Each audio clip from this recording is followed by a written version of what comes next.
ప్రభు అయిన యేసుక్రీస్తు నామములో మీ అందరికీ శుభాభివందనాలు తెలియపరుస్తున్నాను. ప్రభునందు ప్రియులారా,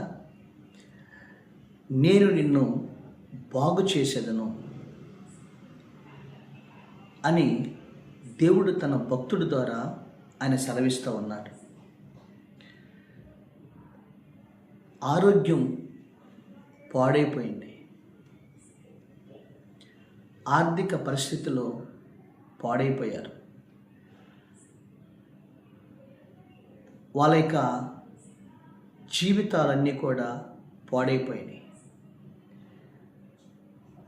ఆ రాజ్యము భయంకరమైన శత్రువుల చేత అది చుట్టుడు ముట్టడి వేసింది. అంటే శత్రువు పాడు చేయటానికి వాడు అతని మీదకి వచ్చి ఉన్నాడు. అంటే ఆ వ్యక్తి దేవుడి సముఖంలోకి వచ్చి కన్నీళ్ళు విడిచి యెహోవాను ప్రార్థన చేస్తున్నాడు. అయ్యా, నా ఆరోగ్యం పాడైపోయింది అయ్యా, నా స్థితిగతులు పాడైపోతున్నాయి అయ్యా అని దేవుడి సన్నిధిలో ప్రార్థన చేస్తుంటే దేవుడు అతని ప్రార్థనను అంగీకరించి అంటాడు, ఇదిగో నేను నిన్ను, నీ కన్నీళ్లను నేను చూశాను, నీవు చేసిన ప్రార్థనను నేను అంగీకరించాను అంటూ, నువ్వు దేనికోసమైతే ప్రార్థన చేసావో, దేనికోసమైతే నువ్వు కన్నీళ్ళు విడిచావో, ఆ కన్నీటిని నేను ఆనందంగా మారుస్తాను. పాడైపోయిన నీ ఆరోగ్యాన్ని తిరిగి బాగు చేసి నీకు ఆయుష్ని పెంచుతాను. ఏ రాజ్యం విషయమైతే నేను విజయాన్ని నీకు ఇచ్చానో, తిరిగి ఆ రాజ్య సింహాసనం మీద నువ్వు కూర్చుంటావు. యెరూషలేము దేవాలయానికి వెళ్ళి నన్ను స్తుతిస్తావు అని దేవుడు ఆ భక్తుడికి ప్రార్థించినటువంటి ఆ వ్యక్తి దగ్గరికి వచ్చి దేవుడు మాట్లాడుతున్నాడు. దేవునికి స్తోత్రం కలుగునుగాక. చూడండి, రాజుల 2వ గ్రంథం 20వ అధ్యాయము, రాజుల 2వ గ్రంథం 20వ అధ్యాయము ఒక మాట చూడండి, 5వ వచనం. ఒక మాట అంటున్నాడు, ఇదిగో నీవు అంటున్నాడు, నీవు కన్నీళ్ళు విడుచుట, చివరి మాట, నీవు కన్నీళ్ళు విడుచుట చూసి తిని నీ ప్రార్థన నేను అంగీకరించున్నాను, నేను నిన్ను బాగు చేసేదను, 3వ దినమున నీవు యెహోవా మందిరం నాకు ఎక్కి పోవుదువు, ఇంకా 15 సంవత్సరముల ఆయుష్ను నీకు ఇచ్చేదను. దేవునికి స్తోత్రం. ఈ రోజున జీవము కలిగిన దేవుడు నేను నిన్ను బాగు చేస్తానంటున్నాడు. ప్రియమైన దేవుని బిడ్డలారా, ఈరోజు నీవు ఏ విషయంలో ప్రార్థన చేస్తున్నావు, ఏ విషయంలో నీవు కన్నీరు కారుస్తున్నావు? పాడైపోయిన నీ ఆరోగ్యాన్ని గురించే. ఈ రోజున అనేకమైన వ్యాధులతో, మరణకరమైన రోగాలతో మంచాన పడి ఈ రోజున విలపిస్తూ ఉన్న వారిని ఆ ప్రభు మంచం మీద నువ్వు కారుస్తున్న కన్నీరుని దేవుడు చూశాడు. పాడైపోయిన నీ బిడ్డ కోసం నువ్వు కన్నీరు కారుస్తున్నావా? అయ్యో, నా బిడ్డ ఆడు ప్రయోజకుడు అవుతాడని, వాడు నాకెంతో ప్రయోజకుడిగా ఉంటాడని నేను అనుకుంటే వాడు పాడైపోయాడయ్యా. అయ్యా, వాడు త్రాగుడికి అలవాటు పడ్డాడయ్యా. లోకానికి, సెల్ ఫోన్కి, ఫోనోగ్రఫీస్కి, ఇలాంటి వాటికి, లోక సంబంధమైన స్నేహాలకు అలవాటు పడి పాడైపోయాడయ్యా, తన జీవితాన్ని పాడు చేసుకుంటాడు అని తల్లిదండ్రులు బిడ్డల కోసం ఏడుస్తున్నారా? నా బిడ్డను బాగు చేయమని. నా భర్త పాడైపోయాడయ్యా, తాగుడు వ్యసనాలతో, పాపం వ్యవసాయంతో పాడైపోయాడు. ఈ రోజున నా కుటుంబం అంతా కూడా ఆర్థికంగా సిద్ధికిపోయింది. ఈ రోజున నా కుటుంబం అంతా కూడా ఈ రోజున అప్పుల బాధలతో అంధకార స్థితిలో, ఆర్థిక మాంద్యముతో, కరువుతో, దారిద్ర్యంతో నా కుటుంబం అంతా కూడా శాపములో తాండవాడుతుందయ్యా అని ఒక భార్యగా నువ్వు కన్నీళ్లు కారుస్తుంటే, ఒక తండ్రిగా నువ్వు విలపిస్తుంటే, ఈ రోజున నేను ప్రకటిస్తున్న దేవుడు నీ కన్నీళ్లు చూస్తున్నాడు. ఈరోజు నేను ప్రకటిస్తున్న దేవుడు ఈరోజు నేను ప్రార్థన చూస్తున్నాడు. ఆ దేవుడు నేను బాగు చేస్తాను అంటున్నాడు. లేదా ఈ రోజున ఎవ్వరూ బాగు చేయలేరు లోకంలో. నిన్ను సృష్టించిన వాడు మాత్రమే నిన్ను బాగు చేయే సమర్థుడు అని దేవుని వాక్యం సెలవిస్తూ ఉంది.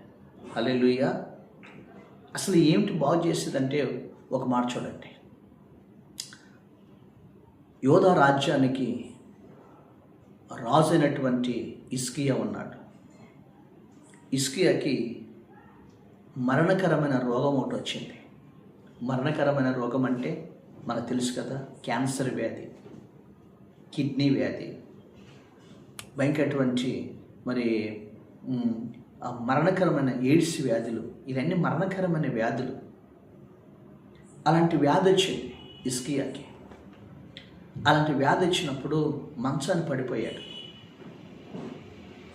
అలాంటి సమయంలో ప్రవక్తని యెషయా వచ్చి, హిజ్కియా నువ్వు మరణించబోతున్నావు కాబట్టి నీ ఇల్లుని చక్కపెట్టుకో అని చెప్తున్నాడు. ఇల్లునంటే నీ జీవితం అనే ఇల్లుని చక్కపెట్టుకో, నీలో ఉన్న పాపాన్ని సరిచేసుకో, నీలో ఉన్నటువంటి గర్వాన్ని సరిచేసుకో, అహంకారాన్ని సరిచేసుకో, ఎందుకంటే దైవరాజ్యంలోకి వెళ్తావు అని యెషయా ప్రవక్త వచ్చి చెప్పాడు.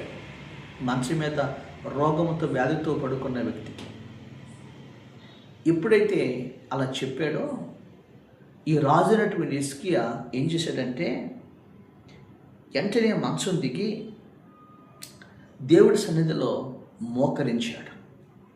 దేవుడి సన్నిధిలో మోకరించాడు. 20వ అధ్యాయము 3వ వచనం చూస్తే, యెహోవా యథార్థ హృదయుడనై సత్యముతో నీ సన్నిధిని నేనెట్లు నడుచుకుంటునో, నీ దృష్టికి అనుకూలముగా సమస్తం నేను ఎట్లు జరిగించుతునో కృపతో జ్ఞాపకం చేసుకోమని హిజ్కియా కన్నీళ్ళు విడిచుచు యెహోవాను ప్రార్థించాడు. ఎప్పుడైతే నువ్వు మరణమవుతావు అన్న వార్త ప్రవక్తని యెషయా చెప్పాడో, వెంటనే ఆయన ఏం చేశాడు చెప్పండి, మోకాల మీదకి వచ్చేసాడు. ఒక మాట అడుగుతాను, ప్రియమైన దేవుడి బిడ్డలారా, అసలు హిజ్కియా మోకాలు వేయటం మానేశాడు, కన్నీరు కార్చి ప్రార్థించడం మానేశాడు. ఈరోజున దేవుడి మందిరానికి నిర్లక్ష్యం చేస్తాం, దేవుడి సన్నిధిని నిర్లక్ష్యం చేస్తున్నాడు. అసలు హిజ్కియా తన హృదయంలో ఈ రోగానికి కారణం ఏంటంటే మనసును గర్వించాడని దేవుని వాక్యం రాయబడింది. మనసులో గర్వం వచ్చేసింది. తెలుసా, మన జీవితాల్లో ఈరోజు తింటున్నామంటే, ఈరోజు మనం బ్రతుకున్నామంటే, ఈరోజు మనకు దేవుడు ఉద్యోగం ఇచ్చాడంటే, సంతానం ఇచ్చాడంటే, ఈరోజు ఒక గృహాన్ని ఇచ్చాడంటే ఇది కేవలం దేవుని కృపని, ఆ దేవుని యందు మనం అతిశయించాలి. కానీ గుర్రములు బట్టి, రథములు బట్టి నేను అతిశయించున్నాను అని అనలేదు దావీదు. నా దేవుడిని యెహోవాను బట్టి అతిశయించును అన్నాడు. ఇతను రాజు అయిన తర్వాత ప్రార్థించడం మానేశాడు. ఇతను రాజు అయిన తర్వాత కన్నీళ్ళు కాచడం మానేశాడు. ఒకప్పుడు యథార్థవంతుడిగా జీవించాడు. ఒకప్పుడు దేవుని మందిరాన్ని మొదటగా వెళ్ళి శుభ్రం చేసి దేవుని మందిరంలో ఆరాధింప చేశాడు. పెందలకాడలు వేసి ప్రార్థన చేశాడు హిజ్కియా. కానీ ఇప్పుడు ఆ ప్రార్థన పోయింది, ఆ కన్నీరు పోయింది, మోకాళ్ళ అనుభవం పోయింది. ఈరోజున మనసులో గర్వం వచ్చింది, మనసులో అహంకారం వచ్చింది, మరణకరమైన రోగాన్ని తెచ్చుకున్నాడు. ప్రియమైన దేవుడి బిడ్డలారా, ఒకసారి జ్ఞాపకం చేసుకో. గర్వము నాశనానికి ముందు గర్వం మన జీవితంలో తాండవాడుతుంది. బైబిల్లో చెప్తాడు, 2 దినవృత్తాంతం రాయబడింది, గర్వం అనేది మనిషి జీవితాన్ని నాశనం చేస్తుంది. గర్వం అనేది మనిషిని గడ్డి మేపిస్తుంది. నెబుకద్నెజర్ రాజుని గర్వము గడ్డి మేపించింది. ఈ రోజున మన జీవితాల్లో దేవుని కృపను జ్ఞాపకం చేసుకోవాలి. అప్పుడు హిజ్కియా ఏం చేశాడంటే, ఈ ప్రవక్త చెప్పాడు. ఎందుకు ప్రవక్తను పంపించాడంటే, ఒకసారి గుర్తు చేస్తున్నాడు. హిజ్కియాని ప్రార్థన చేయమని లేపుతున్నాడు. ఈరోజు ఈ వాక్యం ద్వారా నీవు కూడా నేను దేవుడు బాగు చేయబోతున్నాడు. తిరిగి నీకు ఆయుష్ని ఇవ్వబోతున్నాడు. తిరిగి నిన్ను మరలా దేవుడు పోగొట్టుకున్న దానిలో నిలబెట్టబోతున్నాడు. బైబిల్ గ్రంథం చూడండి. ఎప్పుడైతే దేవుడు అలా హిజ్కియా ప్రార్థన చేశాడు, ఏం ప్రార్థన చేశాడో తెలుసా? యెహోవా యథార్థ హృదయుడనై సత్యముతో నేనెట్లు నడుచుకుంటున్నో దయతో జ్ఞాపకం చేసుకున్నాను. హిజ్కియా యథార్థ హృదయంలో దీవించాడంట. ఒకప్పుడు సత్యముగా జీవించాడంట. ఒకప్పుడు దయతో నన్ను జ్ఞాపకం చేసుకోమన్నాడు. దయతో జ్ఞాపకం చేసుకో. ఈ రోజున దేవుడి సన్నిధిలో ప్రార్థించినప్పుడు దయతో జ్ఞాపకం చేసుకోమన్నాడు అని ఇప్పుడు ఏం చేస్తానంటే కన్నీళ్ళు విడిచి ప్రార్థన చేస్తున్నాడు. ఈరోజు వాక్యం ఇచ్చిన పిల్లరా, నీకు వచ్చిన అనారోగ్యం కోసం నువ్వు కన్నీళ్ళు కార్చి ప్రార్థన చేస్తున్నావా? పాడైపోయినటువంటి నీ జీవితం కోసం, నీ కుటుంబం కోసం కన్నీళ్ళు విడిచి ప్రార్థన చేస్తున్నావా? కన్నీళ్ళు విడచి ఎప్పుడు మానేసావో నువ్వు? ఈ రోజుల్లో ప్రార్థన జీవితం చల్లారిపోయింది. పరిశుద్ధత జీవితం చల్లారిపోయింది. యథార్థమైన జీవితం చల్లారిపోయింది. ఒకప్పుడు ఎంతో యథార్థంగా ఉండేదానివి. ఒకప్పుడు ఎంతో భక్తిగా జీవించేదానివి. ఒకప్పుడు ఎంతో దైవ భయముతో పరిగెత్తుకుంటూ ప్రభు దగ్గరికి వచ్చేదాన్ని. ఉపవాసాలు ఉండేదానివి. మోకాల మీద ప్రార్థించు గంటలు దేవుడితో గడిపేదానివి. ఇప్పుడు అది పోయింది నీ జీవితంలో. అందుకని శాపం హిజ్కియా మీదకు తాండబడుతుంది. రోగాలు హిజ్కియాలో తాండబడుతున్నాయి. ఎప్పుడైతే మనం ప్రార్థన మానేస్తామో అప్పుడే పాపం మనలోకి వేలుబడి చేస్తుంది. ఎప్పుడైతే దేవుని సన్నిధిని మర్చిపోతామో అప్పుడే సాతానుడు మన మీద వాడు విజయాన్ని సాధించి మనల్ని నాశనం చేయడానికి వస్తాడు. అందుకే ఈ రోజున హిజ్కియా ఆరోగ్యం పాడైపోయింది. హిజ్కియా జీవితం బలహీనమైపోయింది. మరణకరమైన స్థితిలోకి వచ్చేశాడు. ఈ వాక్యం వింటున్న నీవు 3 కార్యాలు చేయాలి. ఒకటి, మరలా తిరిగి యథార్థంగా జీవించడం నేర్చుకోవాలి. నీలో ఉన్న ప్రతి బలహీనతను తీసివేయమని ప్రార్థన చేయాలి. యథార్థంగా దేవుణ్ణి కొరకు మనం బ్రతకాలి. అందుకనే బైబిల్కు మాట్లాడింది 2వ దినవృత్తాంతములు 9:16 మనం చూసినట్లయితే 16:9 చూసినట్లయితే యథార్థవంతులను బలపరచడానికి యెహోవా కనుదృష్టి లోకమందంతటా సంచరిస్తున్నాడు. యథార్థత తప్పాడు. ఒకప్పుడు యథార్థంగా జీవించడానికి జ్ఞాపకం చేసుకోమంటున్నాడు. నీవు బాగుపడాలంటే ఈ 3 విషయాలు చేయాలి. యథార్థమైన జీవితంలోకి రావాలి. 2, ఆయన కన్నీళ్ళు విడిచి ప్రార్థన చేశాడు. కన్నీళ్ళు ప్రార్థనకి మన దేవుడు కరిగిపోతాడు. కన్నీళ్ళు ప్రార్థన చేశాడు. ఈరోజు జ్ఞాపకం చేసుకోండి. దావీదు అంటాడు, నా కన్నీళ్ళని నువ్వు బుడ్డిలో దాచి ఉంచవై అంటాడు. ఇప్పుడు హిజ్కియా కన్నీళ్ళు యేసయ్యను చూశాడు. కన్నీళ్ళు విడిచిన ప్రభు చూశాడు. తెలుసా, లేయా ద్వేషింపబడుట యెహోవా చూశాడు. లేయా కన్నీళ్లు కారుస్తున్నప్పుడు తన భర్త చేత ప్రేమకు నోసుకోలేక తన చెల్లెటు రాహేలు ఆమె మీద అసూయపడి వేధిస్తున్నప్పుడు ఆమె కన్నీళ్లు విరుస్తూ ద్వేషించబడుతుంటే లేయా ద్వేషించబడుట దేవుడు చూశాడు. ఈరోజు నీ జీవితంలో ఎవరితో ద్వేషించబడుతున్నావో, ఏ అనారోగ్యంతో ఉన్నావో దేవుడు చూస్తాడు. ఈ రోజున హాగర్ అంటుంది, అరణ్యములోకి వెళ్ళి అయ్యా బహుగా ఏడుస్తుంది, ఎలుగెత్తి ఏడుస్తుంది. అయ్యా నా బ్రతుకు అరణ్యం పాలైపోయింది అయ్యా, నా కొడుకు సావు బ్రతుకుల మధ్యలోకి వెళ్ళాడయ్యా, ఇక మాకు దిక్కు ఎవరు లేరయ్యా, ఈ అరణ్యమే మాకు శరణ్యమయ్యా, చచ్చిపోతామయ్యా అని ఎలుగెత్తి ఏడుస్తుంటే హాగరు కన్నీటిని, ఇస్మాయేలు కన్నీటిని ప్రభు చూసి ఆకాశమందుల దేవుడు ఇస్మాయేల్ దగ్గరకు వచ్చి, ఇదిగో హాగరు, నీవు కన్నీళ్ళు విడిస్తే నేను చూశాను, ఇస్మాయేలు ప్రార్థన అంగీకరించని చెప్పాడు. అప్పుడు హాగర్ ఏముందో తెలుసా? నువ్వు చూచుచున్న దేవుడు అయ్యాంది. దేని స్తోత్రం. దేవుడు ఈ రోజున నీ కన్నీళ్ళు చూస్తున్నాడు, నీ కష్టాన్ని చూస్తున్నాడు, నీ అనారోగ్య పరిస్థితులను చూస్తున్నాడు, ఆర్థిక ఇబ్బందులు చూస్తున్నాడు, ఈ రోజున నీ ఇంట్లో ఉన్న స్థితిగతులు చూస్తున్నాడు. కాబట్టి నువ్వు కన్నీళ్ళు విడిచిట ప్రభు చూస్తున్నాడు. రెండవదిగా కన్నీళ్ళు విడిచిచు యెహోవాను ప్రార్థన చేశారు. ప్రార్థన చేయాలి. దేవుని తెలుసండి, ప్రార్థన చేయాలి.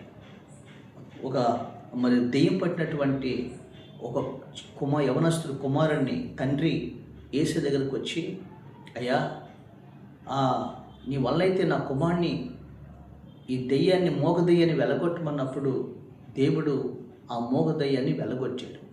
అప్పుడు శిష్యులు వచ్చి అడిగారు, ప్రభా, మేమెందుకు ఆ దెయ్యాన్ని వెలగొట్టలేకపోయాము, నీవెందుకు వెలగొట్టావంటే అన్నాడు, ఇది ప్రార్థన వలనే కానీ మరి దేని విషయం వదిలిపోవుట అసాధ్యము అని ప్రభు చెప్పాడు. మార్కు సువార్తలు. అంటే నీ ఇంట్లో ఉన్నటువంటి దారిద్ర్యం, నీ ఒంట్లో ఉన్నటువంటి అనారోగ్యం, నీ ఇంట్లో ఉన్నటువంటి ఆ ఆర్థిక సమస్యలు ప్రార్థన వలననే తప్ప మరి దేని వల్ల కాదు. ప్రార్థన ప్రభు సన్నిధిలో చేరి మన స్థితిగతులు మారుస్తుంది.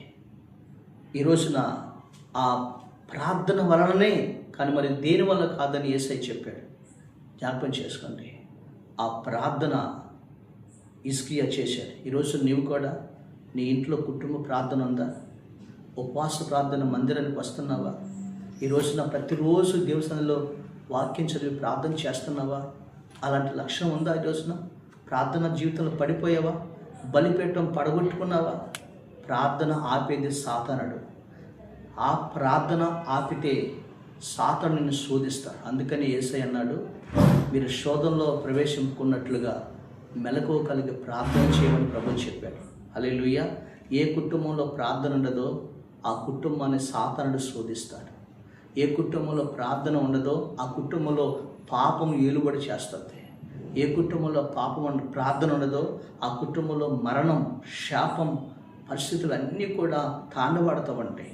అందుకని ఏ కుటుంబంలో అయితే ప్రార్థన ఉంటుందో ఆ కుటుంబం ఎప్పుడు కూడా పచ్చగాను, శాంతి సమాధానంతోనూ, పచ్చిక బయలుతోనూ ఎప్పుడు కూడా ఆ ఆరోగ్యకరమైనటువంటి వాతావరణం ఆ ఇంట్లో ఉంటుంది. హల్లెలూయా. ప్రార్థన వలనని ఇది సాధ్యమని. అందుకని యెహోవాకు ఏం చేశాడండి? ప్రార్థన చేశాడు. దేవుని స్తోత్రం. వెంటనే ఆ ప్రార్థన చేసిన వెంటనే దేవుడే వచ్చాడు, 3 ఆశీర్వాదాలు ఇచ్చాడు. దేవుని స్తోత్రం. అప్పుడు అన్నాడు, యెషయాని ప్రవక్తని పిలిచి నువ్వు వెళ్ళి నా సేవకుడైన మరి హిజ్కియా దగ్గరికి వెళ్ళి మాట చెప్పాను. ఏమన్నాడు? నెంబర్ 1, నా ప్రజలకు అధిపతిన హిజ్కియా దగ్గరకు పోయి అతను ఇదిగో ఒక మాట్లాడండి. ఏమన్నాడంటే, అతను కన్నీళ్ళు విడుచుట నేను చూసి తిని అని చెప్పు అన్నాడు. ప్రభు చెప్తాను, నీ కన్నీళ్ళు చూసి తిని అన్నాడు. తర్వాత ఒక మాట అన్నాడు, నీ ప్రార్థన నేను అంగీకరించి అన్నాడు. తర్వాత అన్నాడు, ఇదిగో నేను నిన్ను బాగు చేసేదను 3 అన్నాడు. నువ్వు కన్నీళ్ళు కాచి ప్రార్థన చేస్తే దేవుడు 3 ఆశీర్వాదాలు ఇచ్చాడు. ఒకటి, నిన్ను బాగు చేసేదను. దేవుని స్తోత్రం. ఆర్థిక పరిస్థితులు బాగు చేస్తాడు, అనారోగ్య స్థితిగతులు బాగు చేస్తాడు, నీ బిడ్డలను బాగు చేస్తాడు, నీ ఇంటి పరిస్థితులు బాగు చేస్తాడు. ఆ దేవుడు బాగు చేసేవాడు. పాడైపోయిన దాన్ని బాగు చేయవాడు దేవుడే. కాబట్టి ఒక మొదటి ఆశీర్వాదం, నేను అతన్ని బాగు చేసేదను, నేను నిన్ను బాగు చేసేదను అంటున్నాడు. ఈ రోజున నీ బిడ్డలను బాగు చేస్తాడు, నీ కుటుంబాన్ని బాగు చేస్తాడు, అన్ని సంపూర్ణమైనటువంటి దీవెనని ఇస్తాడు. రెండవదిగా ఒక మాట అన్నాడు, నిన్ను బాగు చేసేదను అన్నాడు. తర్వాత అతనికి ఏమంటే, మరలా 3వ దినాన మందిరంకి ఎక్కిపోదవు అంటే నడవలేని స్థితిలో ఉన్నాడు. మందిరం అంటే చూడాల, ఆరాధన అంటే చూడాల, ఆ దేవుడి దేవాలయంకి వెళ్ళలేకపోతున్నాడు అనారోగ్యం బట్టి. తిరిగి మరలా నీవు ఆ మందిరానికి వెళ్తావు, రాజ్య సింహాసనం మీద కూర్చుంటావు, మరలా నువ్వు పరిపాలన చేస్తావు అంటే మరలా తిరిగి పూర్వ వైభవానికి ఇస్తాను అని ప్రభు అన్నాడు. ఈ రోజున మంచం మీద ఉండి ఎన్ని రోజులు అవుతుందో మందిరానికి వెళ్ళి, ఎన్ని రోజులు అవుతుందో ప్రజలను చూసి మళ్ళీ తిరిగి పూర్వవైభవాన్ని ఇస్తాను. మూడోది, ఇంకా 15 సంవత్సరములు ఆయుష్ని ఇస్తానని చెప్పాడు. స్తోత్ర. 15 సంవత్సరాలు ఆయుష్ని ఇచ్చాడు. ఎవరికండి? ఆ ప్రార్థించిన వ్యక్తికి. 1, దేవుడు బాగు చేస్తానన్నాడు. 2, పూర్వ వైభవాన్ని ఇస్తానన్నాడు. 3, 15 సంవత్సరాలు ఆయుష్ని ఇస్తానన్నాడు. తెలుసండి, ప్రార్థన మరణాన్ని దాటించి ఆయుష్గా మార్చేశాడు, ఆయుష్నిచ్చాడు. ఈ రోజున ప్రియమైన దేవుడి బిడ్డలారా, ఈ రోజున నువ్వు కన్నీళ్ళు విడవాలి, నువ్వు దేవుని ప్రార్థన చేయాలి. 3, యథార్థంగా ప్రభు దగ్గర నీ పాపాలు ఒప్పుకొని, నువ్వు చేసిన ప్రతి పాపాన్ని ఒప్పుకొని యథార్థవంతుడిగా ప్రభు దగ్గరికి మోకరించాలి. అప్పుడు దేవుడు నిన్ను బాగు చేస్తాడు, నీ స్థితిగతులు బాగు చేస్తాడు. 2, పూర్వ వైభవాన్ని దేవుడు నీకు ఇస్తాడు. 3, ఆయుష్ని ఇస్తాడు. దేని స్తోత్రం. కాబట్టి ఈ రోజున దేవుడి సన్నిధిలోకి వచ్చి ఈ విధమైన ఈ 3 కార్యాలు నువ్వు పొందుకున్నట్లుగా కన్నీళ్ళు వేసి ప్రార్థన చేద్దాం. రండి, రేపు ఉపవాస ప్రార్థనలో మనందరం కలిసి దేవుని ఎదుట కన్నీళ్లు కార్చి ఉపవాసం ఉండి ప్రార్థన చేద్దాం. దేవుడు నీ కుటుంబాన్ని, నీ బిడ్డల్ని, నీ భర్తని, నీ స్థితిగతులు అన్నిటిని కూడా బాగు చేసి పూర్వ వైభవాన్ని ఇచ్చి తిరిగి మరలా ఆయుష్నిచ్చి అనేకులకు దేవుడు నిన్ను దీవెనకరంగా ఉంచునుగాక. ఆమేన్. ఆమేన్. పరిశుద్ధుడైన మా తండ్రి, కృతజ్ఞత స్తుతులు స్తోత్రాలు చెల్లిస్తున్నాను. నేను నిన్ను బాగు చేస్తానని చెప్పావు, తిరిగి మరలా పూర్వ వైభవాన్ని ఇస్తానని చెప్పావు, ఆయుష్ని ఇస్తానని చెప్పారు. ఏ బిడ్డలైతే ప్రార్థిస్తున్నారో ప్రభా, వాళ్ళ కన్నీరును చూడండి ప్రభా, వాళ్ళ కలతని, కష్టాన్ని చూసి వాళ్ళ ప్రార్థన అంగీకరించి వాళ్ళు బాగు చేసి సంపూర్ణ ఆరోగ్యం ఇచ్చి దీవించమని యేసుక్రీస్తు నామములో అడుగుచున్నాము తండ్రి. ఆమేన్. ప్రభు మిమ్మల్ని